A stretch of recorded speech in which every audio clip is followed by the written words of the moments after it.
Boa noite. O ponto hoje aqui que vamos estar lendo no livro do irmão Bruce Anstey, comentando sobre os Gálatas, é comunicar com aqueles que ministram a palavra. Capítulo 6, versos de 6 a 9. Até então, neste capítulo, tivemos a graça para com o caído. Graça para com um irmão sob fardos. No primeiro ao versículo 2, né? O irmão caído, versículo 1. E agora a graça para com um irmão debaixo de fardos. Versículo 2. Também graça em relação ao nosso trabalho para o Senhor, o serviço.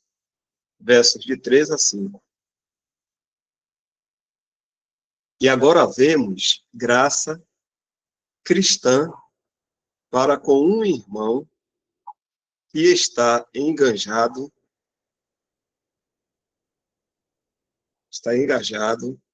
em ensinar a palavra de Deus aos santos. Versos de 6 a 9.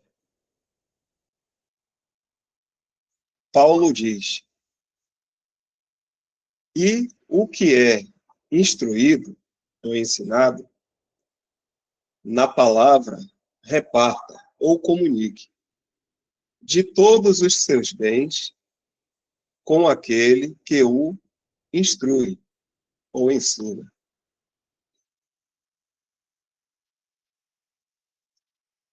O ponto aqui é que aqueles que recebem o benefício do ministério da palavra por meio de um dos dons no corpo de Cristo, a saber, um mestre, possuem a responsabilidade pessoal de repartir ou comunicar com ele, as coisas materiais. Essa é a maneira pela qual Deus suporta o ministério de sua palavra entre seu povo. Paulo não faz menção alguma de estabelecimento de um sistema no qual o pregador possui uma folha de pagamento fixa.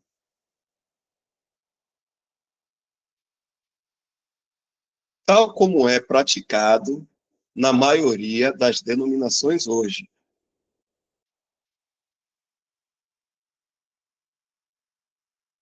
Comunicar na forma de que Paulo fala aqui é puramente no nível pessoal.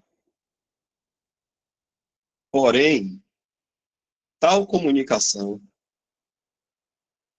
também deveria ser feita no nível coletivo de igual forma. Filipenses 4, verso 14 a 16, indica que assembleias deveriam estar exercitadas quanto a ministrar financeiramente àqueles que ensinam e pregam a palavra.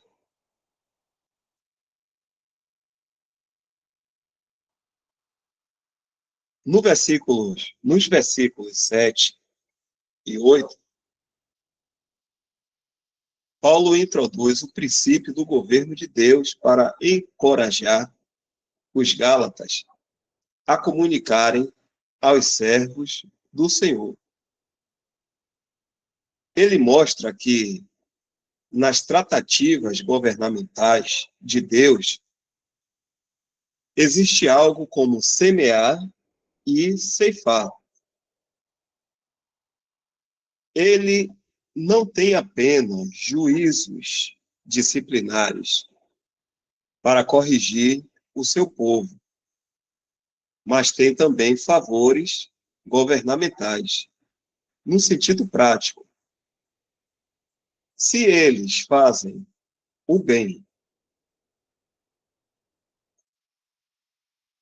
portanto, semear e ceifar possuem resultados tanto positivos como negativos. Esses versículos são normalmente tomados em um sentido negativo e usados como um aviso,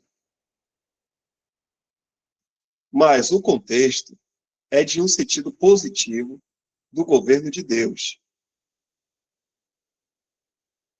Paulo está nos encorajando a semear no Espírito, porque certamente iremos ceifar de uma forma positiva. É verdade que, se semearmos na carne, iremos ceifar a corrupção.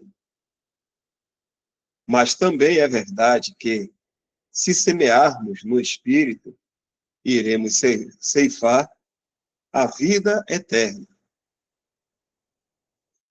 Desde que isso é assim, a conclusão de Paulo é: não nos cansemos de fazer o bem, porque a seu tempo ceifaremos.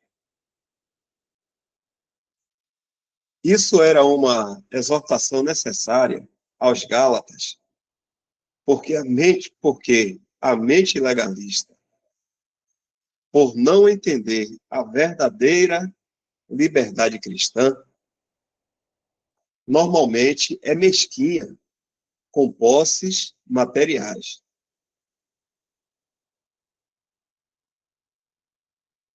Paulo tinha outra razão para trazer o assunto do governo de Deus. Os oponentes da graça aumentavam, argumentavam, vou ler de novo aqui, irmão. Os oponentes da graça argumentavam que, se a lei não tivesse parte na vida do crente, não haveria restrições quanto a uma conduta pecaminosa. Uma pessoa poderia crer no Senhor Jesus para a salvação e então entregar-se a uma vida pecaminosa, e ainda assim ela seria aceita por Deus. Paulo mostra aqui que, embora o crente seja sempre aceito, Efésios 1, versículo 6, ele não ganha nada em viver pecando. Se um filho de Deus escolhe viver após a carne, existe algo como o governo do Pai na vida de seus filhos, disciplinando aqueles que voluntariamente pecam no caminho.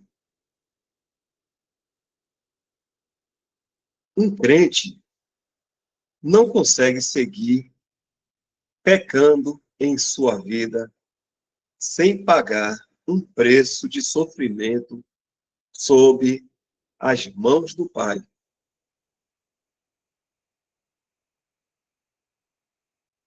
O medo de ficar sujeito a seu juízo governamental em nossa vida deveria ser uma forte motivação para julgarmos a carne e andarmos no Espírito.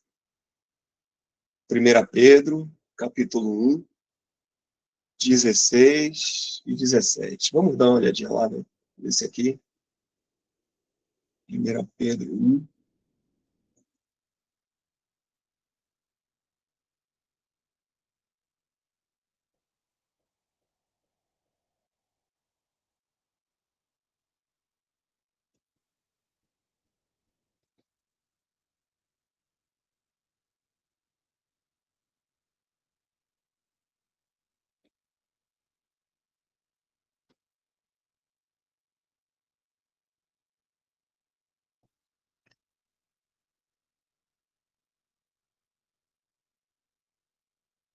Tá.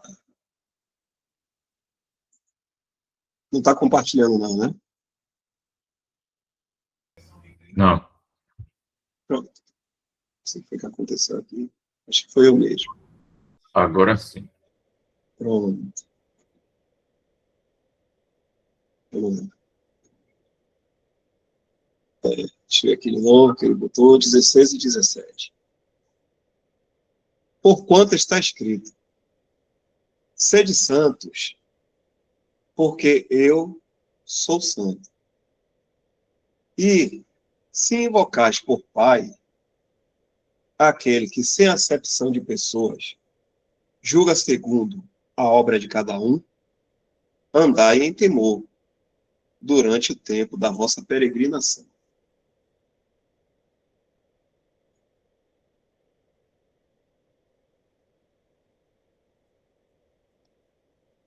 Continuando aqui. Nosso problema é que semeamos na carne e então oramos por uma má colheita.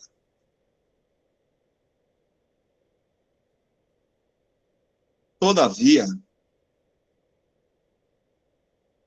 nada passa despercebido aos olhos de Deus. Ele toma a conta de tudo e trata conosco segundo o seu grande amor e perfeita sabedoria.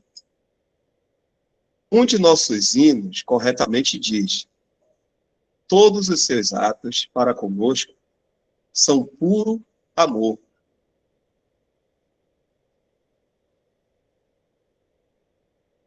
Se temos semeado na carne, não devemos desistir em desespero e pensar que não há esperança em seguir adiante. É importante perceber que, embora haja o juízo governamental em relação com os nossos feitos errados, há também o perdão governamental para com aqueles que se arrependem e julgam a si mesmos. 1 João 1,9 e Tiago 5,15. Vamos dar uma olhadinha lá também.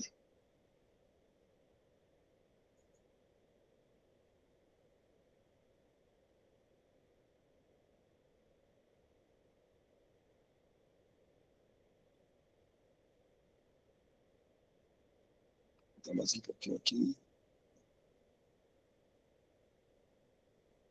Se confessarmos os nossos pecados, Ele é fiel e justo para nos perdoar os pecados e nos purificar de toda a injustiça.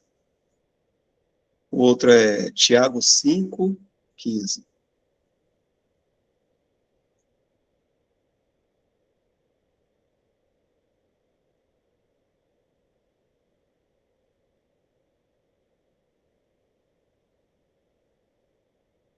E a oração da fé salvará o doente, e o Senhor o levantará.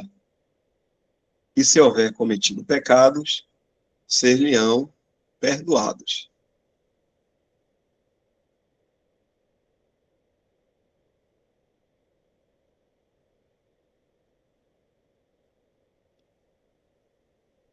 Se Deus vê um espírito humilhado e contrito em nós, ele pode tirar de sobre nós, perdoar, o juízo disciplinar que havia colocado sobre nós. Todos experimentamos sua misericórdia de uma ou outra forma. O Sr. Grant disse: não procede a ideia de que Deus não pode intervir e nos livrar daquilo que necessariamente seria o fruto de tal semeadura. se tão somente houver verdadeiro julgamento próprio quanto a tal mal proceder na alma. Porque para um cristão, a cega de tal semeadura tem por objetivo produzir julgamento próprio. E se a julgarmos antes, pode ser que não haja necessidade alguma de colhê-la. Portanto, se falharmos, julguemo-nos a nós mesmos, de maneira que possamos ser restaurados e experimentarmos seu perdão governamental. Pode ser que não nos seja necessário ceifar aquilo que semeamos. Há misericórdia com o Senhor. Pausa aqui para comentários.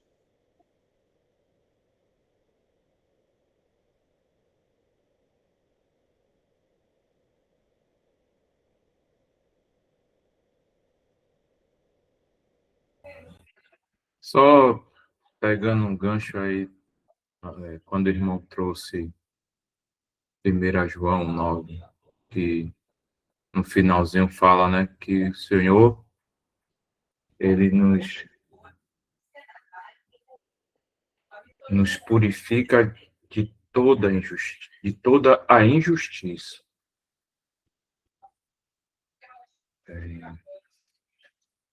Pensando aqui que ele nos purifica de toda injustiça. Porque se formos pensarmos em nossa própria justiça, nunca passaríamos por um julgamento próprio. E esse julgamento depende de um coração, apesar que a própria palavra diz que o coração é enganoso, mas também fala de um coração contrito e que busque esse julgamento não olhando para si mesmo, né? Mas sim confessando, sendo sincero com o Senhor. Nós, se não julgarmos segundo a própria palavra e conforme um coração correto, uma mente de Cristo, certamente nós vamos achar que não precisamos confessar ou estar diante do nosso Senhor, que é fiel, que é justo, que é abundante em graça. E podemos cair naquele dito daquele desenho, né? Que tem aquela hiena, ó céus, ó vida. E isso, irmãos, é bom que nós possamos reter essas verdades e naquilo que o próprio irmão Bruce tem trazido nesse estudo, que o Senhor tem nos alimentado, né, dessa verdade. Até aqui.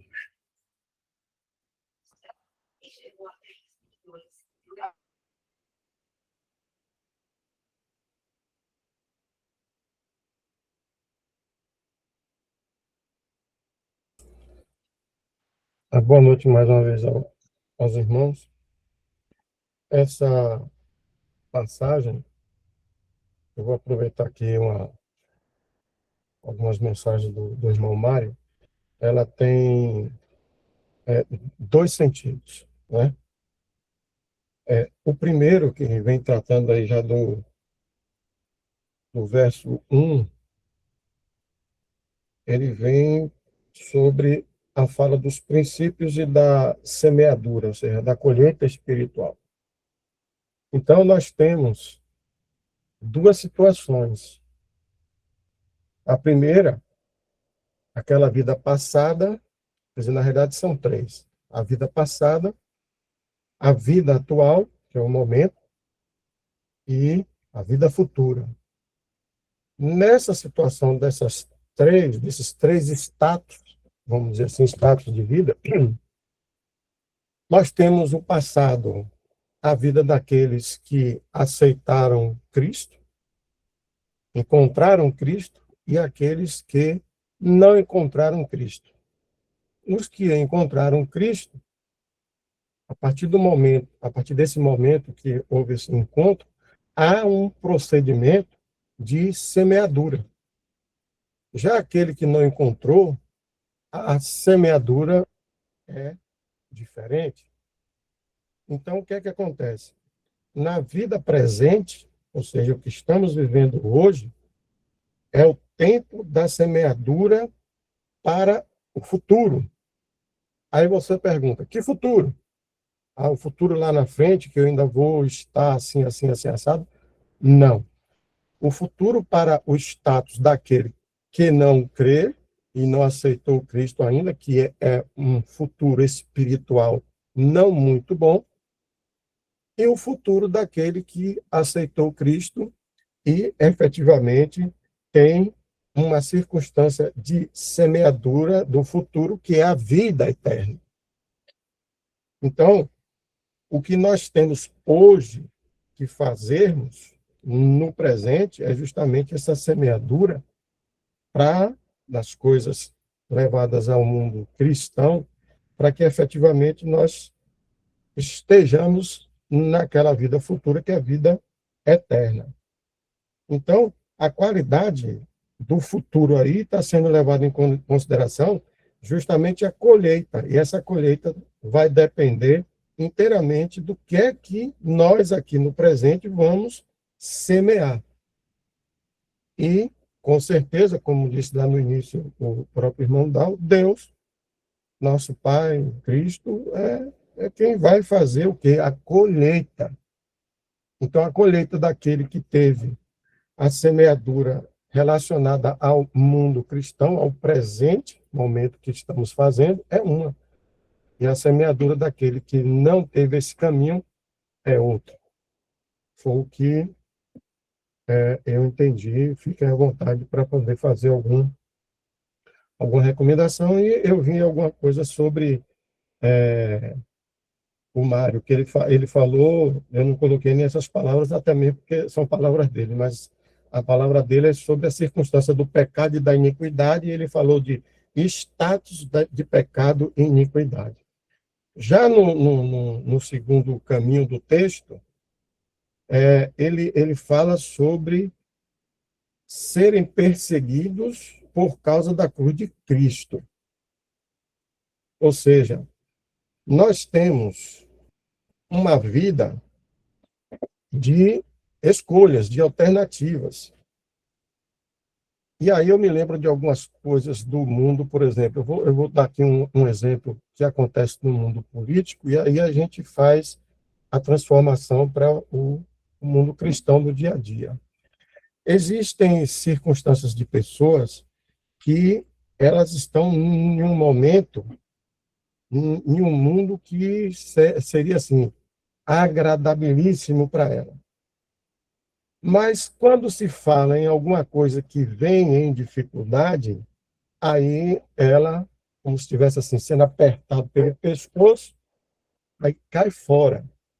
Então, eu me lembro da passagem onde um dos irmãos aí falou sobre, alguns dias atrás, sobre o muro, a pessoa ser morna, quente e fria.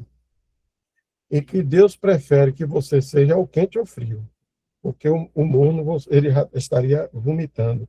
Então, é a mesma parecida. Existem pessoas que estão no exercício da ostentação. E aí, quando acontece de você ter que se deparar com uma situação que é o confronto da cruz de Cristo, ou seja, a perseguição, como está acontecendo em vários países aí, né? Em vários lugares, a perseguição do cristão de uma forma muito sedenta por eles. E o que é que acontece?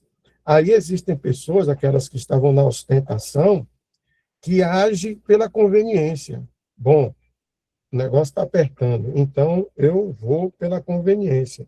Ou seja, qual é a conveniência de ser perseguido, né, e ter alguma coisa a mais? Então eu pulo para cima do muro. Por quê? Porque para cima do muro passa a ser para ele conveniente, em razão de que não vai ter o problema de enfrentar a circunstância da perseguição e fica naquela situação de um lado ou outro. Bom, vamos esperar agora o que é que vai melhorar. Quando melhorar, eu faço a opção. Daí a gente ter esse entendimento. Ou seja, pessoas preferem a ostentação acima de tudo, por uma questão de quê? De conveniência, mas quando se dá conta da perseguição, por causa de quê? Por causa das circunstâncias da cruz de Cristo, aí ele adota essa alternatividade. Então, eu até tinha colocado um escrito aqui, nosso, assim, da vida de escolhas, ou seja, alternância. Perseguição existe. Então, ou vem para um lado ou para o lado da conveniência. No caso dos lados, são aquela do quente e o frio. Então, quando a pessoa consegue conciliar uma vida de ostentação com toda a abnegação que dá aplicabilidade na vida cristã, o que é que acontece? Está numa boa, está no conforto. Então, trata-se de uma escolha que ele pode fazer.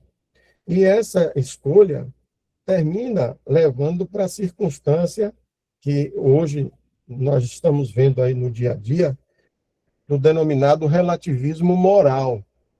Ou seja, é importante eu estar ali com essa pretensão de vida tolerante, conveniente, mas para quem? Para aquele que está lá, quando eu fiz o primeiro comentário, para aquele que está na ostentação, para aquele que não pega a sua cruz para andar como Cristo, para aquele que não aceitou Cristo ainda em seu coração. Então, fiquem à vontade para poder fazer a crítica. É o entendimento do segundo ponto, falando aí sobre os perseguidos por causa da cruz de Cristo. Fred.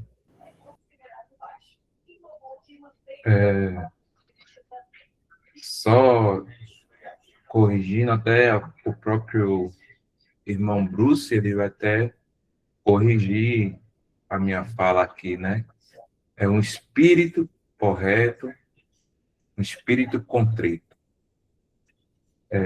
Em relação ao comentário, Newton, aqui está sendo bem direto, né, em relação ao cristão que peca e tem acesso, através de confessar, tem acesso ao trono da graça e tem o Senhor, né, como o próprio irmão fala aqui, né, que ele toma a conta de tudo e trata conosco segundo o seu grande amor e perfeita sabedoria.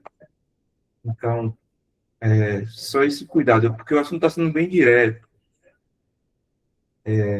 No mais, quando nós olhamos para nós mesmos e buscamos como o próprio Senhor, na sua infinita graça e misericórdia, a correção dele é justa. Por isso que ele nos purifica de toda injustiça.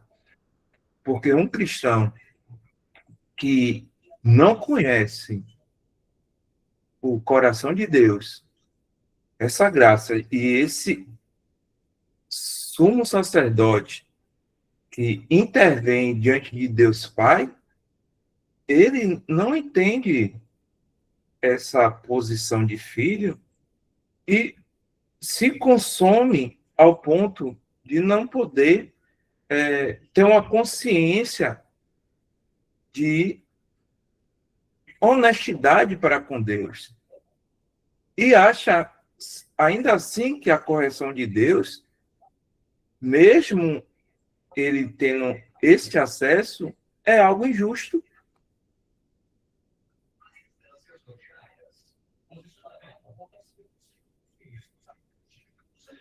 Se eu tiver errado, os irmãos também me corrijam. Aí no verso 14, vem dizendo bem claro: mas longe de mim orgulhar-me a não ser na cruz de nosso Senhor Jesus Cristo, pela qual o mundo está crucificado para mim, e eu para o mundo. Pois nem a circuncisão, nem a incircuncisão são coisa alguma, mas sim o ser nova criação. Ou seja, a misericórdia do Senhor vai estar com certeza em cima daquele que, lá no início, teve uma semeadura X, como também vai estar no outro com uma semeadura Y. É claro. Ah, claro. O texto é perfeito.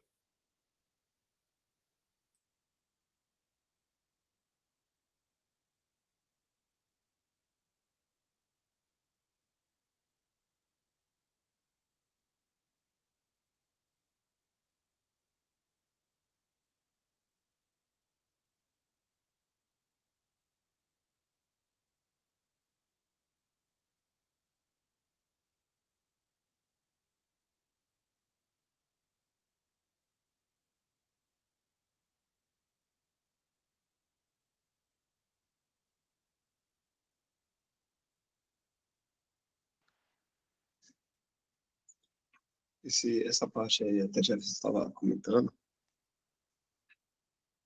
eu até grifei aqui, né? Acredito que era o pensamento de Jefferson a respeito disso, que realmente a gente deve ter um auto-julgamento para que a gente não caia naquela situação de achar que não tem mais jeito, agora acabou tudo. E justamente é o que o irmão está falando aqui também. Ele diz assim: se temos semeado na carne, não devemos desistir em desespero e pensar que não há esperança em seguir adiante. Existe misericórdia, né? Existe a misericórdia de Deus. Deus é rico em misericórdia. E outra coisa que a gente deve ter em mente é que nós não vamos aqui nesse mundo. É muito difícil. Há uma possibilidade, há capacitação. Mas o próprio João, ele fala que se dissermos que não há pecado em nós, se dissermos que não pecamos, né? Somos mentirosos, fazemos também Deus mentiroso. O que João está falando diretamente é que, de uma certa forma ou de outra, um cristão ele vai sempre estar falhando. Mas ele pode andar no Espírito de tal forma que ele vai tirando na sua vida essas falhas aí. Mas a perfeição do Senhor, nós só vamos ter realmente quando estivermos com Ele. Então, quando a gente comete alguma falha, é por causa também da nossa fraqueza. Muitas vezes é voluntário, como o irmão escreveu aqui, né? Pecado voluntariamente, deve haver arrependimento para que o governo de Deus não nos atinja, porque Deus é rico em misericórdia. E aí eu quero trazer um versículo, que a gente já leu aqui um pouco, e tem um detalhe importante, Porque muitas vezes a gente cita isso errado. E o irmão até mais velho, ele sempre fala sobre isso. Já vi alguns irmãos citando dessa forma, né? Aqui diz assim: porquanto está escrito, sede santo, porque eu sou santo. Aqui o Senhor não está dizendo assim, sede santos, como eu sou santo. Se qualquer um de nós aqui quisesse ser santo, como o Senhor, ele foi desde o seu nascimento aqui, morte, ressurreição, aí sim haveria um desespero da nossa parte, porque a gente não iria alcançar isso. A gente vê nos relatos aí da própria palavra que Paulo falhou, Pedro falhou, todos falharam, e falharam realmente feio, né? E vamos dizer assim, e nós aqui também, hoje que temos toda a Escritura nos orientando. Então aqui não está escrito, sede santo, como algumas pessoas chegam a falar dessa forma. Como eu sou santo, não dá. O Espírito aqui escreve da seguinte forma, sede santos, porque o Senhor é santo, ou seja, é consideração à santidade do Senhor. A gente então se santifica por causa do nome dele, por causa da honra que devemos a ele. Mas sabendo que vamos ter falha. Pode acontecer falhas. Pode haver um tropeço aí durante a caminhada. E a gente não deve se desesperar, porque Deus é bom, a gente sempre fala isso, né? E ele realmente é bom. E ele quer que a gente confesse, se arrependa realmente, verdadeiramente, e então resolva toda a questão da falha com ele. Então era isso aí que eu queria trazer, porque muitas vezes a gente realmente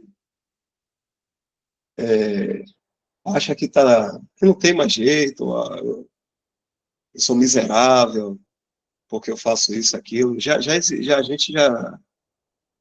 Eu já tive conversa, junto com outros irmãos aqui, com uma pessoa que dizia, crê no Senhor Jesus Cristo, mas ele achava que ele não era filho, ele só Deus sabe, só entre ele e Deus, né? Mas ele falava que algumas coisas que ele fazia, isso não era de uma pessoa que cria. E não é dessa forma, não é assim. O santo tropeça, o santo pode regredir também. O pecado tira a nossa comunhão com Deus, isso é muito ruim. Então é por isso que a gente precisa ter sempre em mente essa questão do auto-julgamento, para que a gente não siga aqui na nossa vida cristã de uma forma tristonha, um cristão triste. É como o irmão estava falando, vida, eu sou miserável. Não, o cristão, de todos os homens, o cristão, ele é feliz. Ele é o único que pode dizer que é feliz, que é bem-aventurado.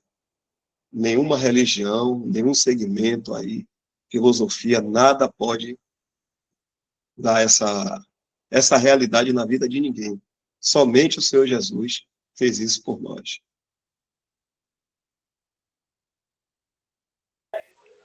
Não, lembrando essa passagem que o irmão falou, né?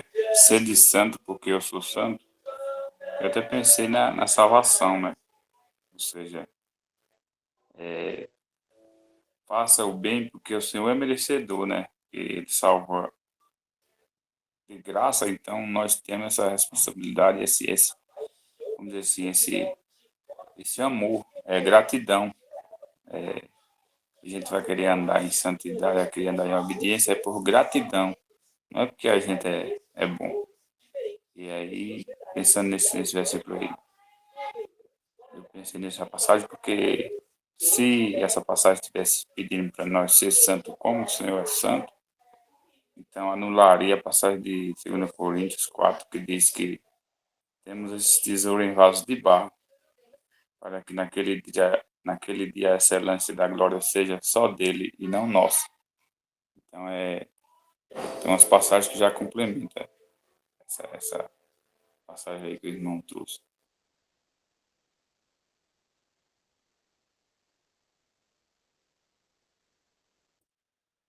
O irmão poderia botar em Hebreus 12?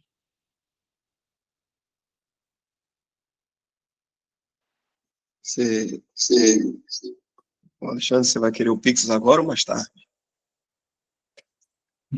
Programa. Deixa programar.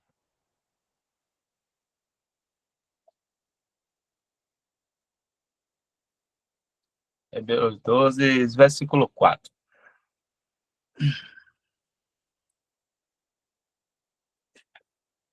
Ainda não resististes até o sangue, combatendo contra o pecado, e já vos esquecestes da exortação que argumenta convosco como filhos? Filho meu, não desprezeis a correção do Senhor, e não desmaieis quando por ele fores repreendido. O verso 6. Porque o Senhor corrige o que ama e açoita a qualquer que recebe por filho. Se suportais a correção, Deus vos trata como filhos. Porque que filho há a quem o pai não corrige?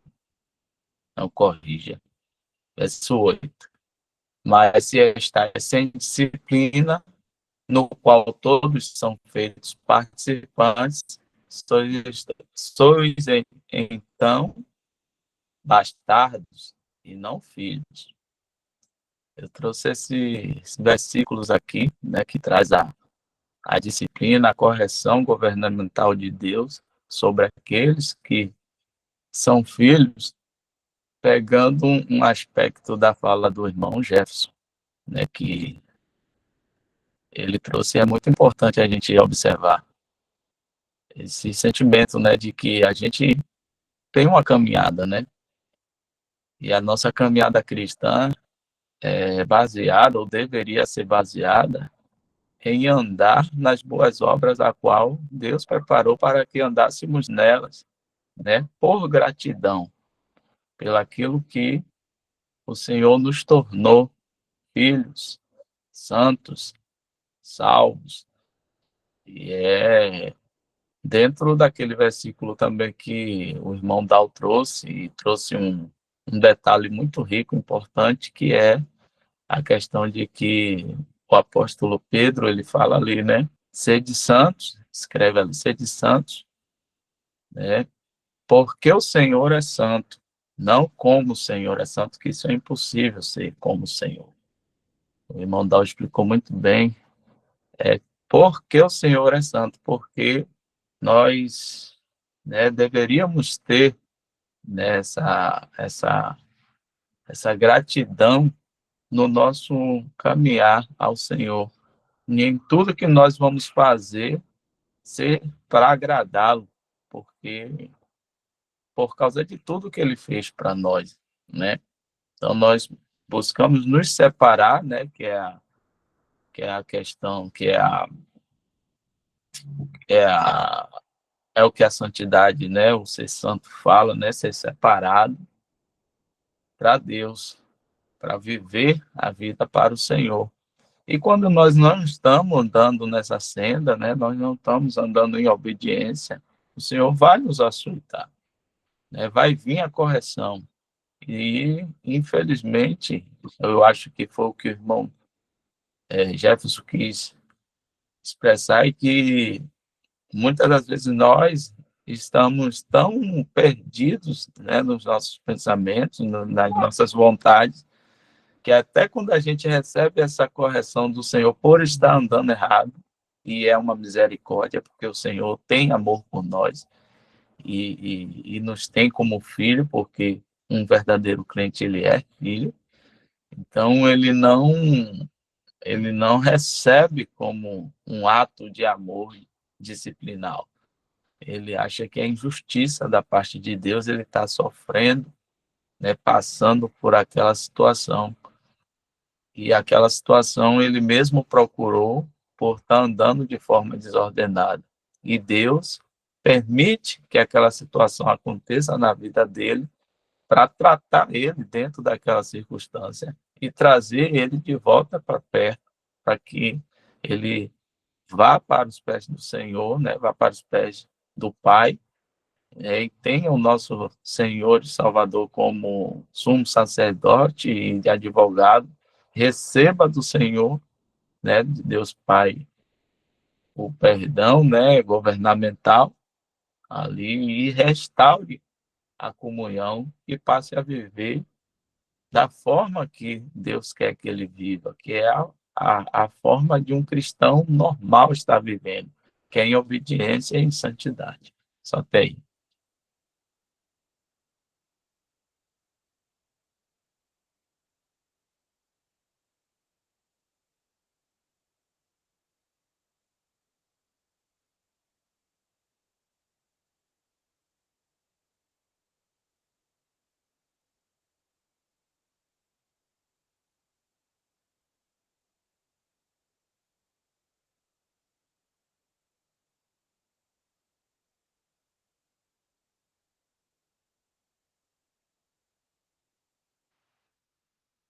Já são 9h06. A gente já encerra aqui. O próximo ponto, façamos o bem a todos. Capítulo 6, versículo 10.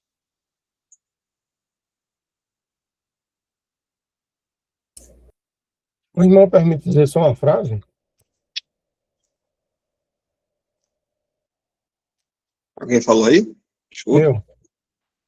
Se permite dizer só aqui uma frasezinha para encerrar.